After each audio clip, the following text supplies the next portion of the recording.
Pick a path is annoying.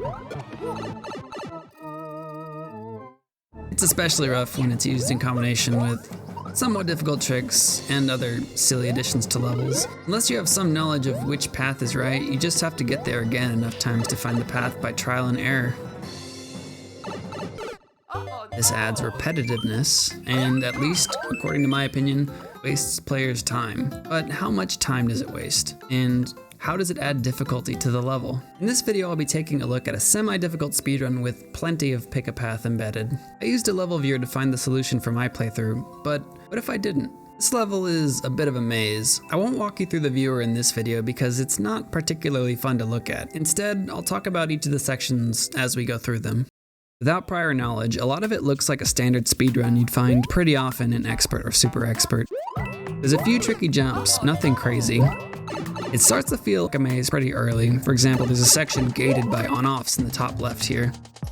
I think the level maker had some very intricate design in mind, as many sections have multiple routes through them that change with on-off state and depending on how you entered that section. What I think is the intended level is actually pretty interesting, though a bit confusing. Nothing is super tight, which makes it seem suspicious that this level would have so many plays, but no clears. You can see at some point we're probably supposed to collect 4 red coins, whether it's a lap system or something else. When I started this level, it had just over 1,000 plays and a clear rate of about 0 out of 6,000. Small gap horizontal jumps are about as tough as things get in this level from an execution standpoint. Though some of these jumps are difficult, routing and bad level design present bigger challenges.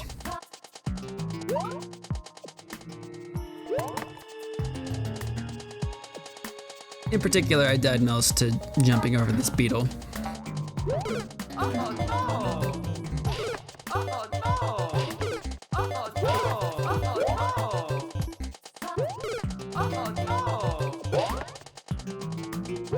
And here we have the first instance of pick a path. To the left, hidden blocks trap you into spikes. To the right, we continue on to more pick a path pretty soon. It took me 23 minutes and 8 seconds to get here. As I did not complete the level on this attempt, I would need to get back here. In future runs, it took me between about 3 and 8 minutes to get here, not including time spent for exploring the next sections of the level. That's an average of about 5 minutes and 30 seconds. The next few sections of the level have minimal challenge, but lots of pick a path. So I'm gonna round this up to 6 minutes and say the main challenge of the level is getting back to this point. Since this choice has 2 paths, we would have a 50% chance of dying if we chose randomly. Since it takes 6 minutes to get back here, a 50% chance of death means a 50% chance of wasting 6 minutes. So this addition to the level means we'd expect to waste about 3 minutes. This is assuming we don't make the wrong decision twice, and once we make a right decision, we don't change. And hey, path 2 already. This is similar, so another 3 minutes wasted. That's a total of 6 minutes wasted so far. Number 3, that's another 3 minutes. This one may not have been intentional, to be fair, but if you go the bottom route, you're stuck. That's up to 9 minutes total. Here's number 4. The pipe above isn't connected to anything. 3 more minutes for a total of 12 expected minutes of wasted time. I messed up here. I didn't consider the on-off state pick a path because in speedruns, I think it's fair that if there's a switch, it's implied you should hit it. For the same reason, I'm not a fan of on-off trolls in speedruns. Almost immediately after, we have pick a path number 5, so an expected total of 15 minutes of wasted time so far. Pick a path 6 gets more interesting with 4 paths, with only 1 connected. That's 1 continue, 3 death. If we chose randomly, we'd have a 1 in 4 or 25% chance of wasting no time.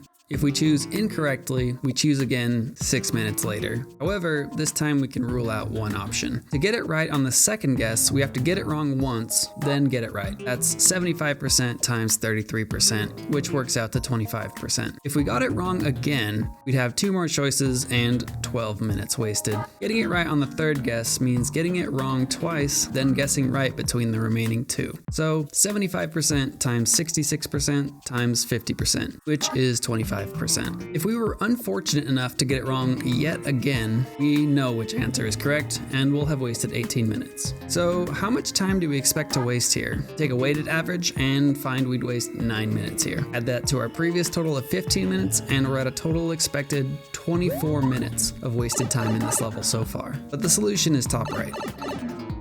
Right after, we have 3 choices, only one of which works. It's a similar calculation, but with only 2 incorrect options instead of 3. It comes out to an expected 6 minutes of wasted time here. That totals to 30 minutes.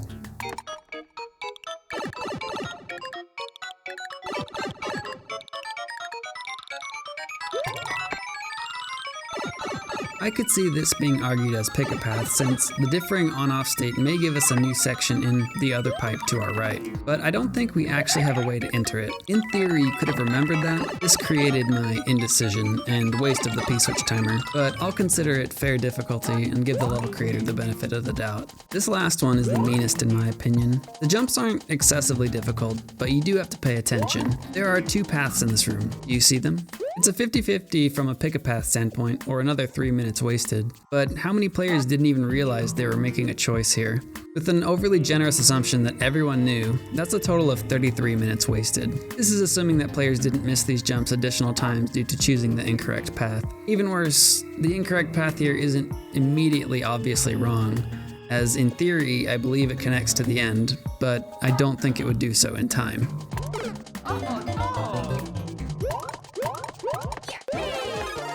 Through the saw. Don't feel bad if you couldn't see it. It was actually invisible. Sorry. And now we're basically done with the level. I spent a total of 46 minutes and 30 seconds clearing this level. With random choices on the pick-a-path, I would have expected to spend another 33 minutes. 33 minutes is 71% more time spent without any additional fair challenge. I hope you found this interesting. I like taking longer looks at strange, uncleared levels. Why was this level uncleared? Well, I think this 71% waste of time reflects the answer to that question. The comparatively reasonable difficulty combined with the 8 sets of pick-a-path was enough to keep this level uncleared after over 1,000 plays and about 3 years.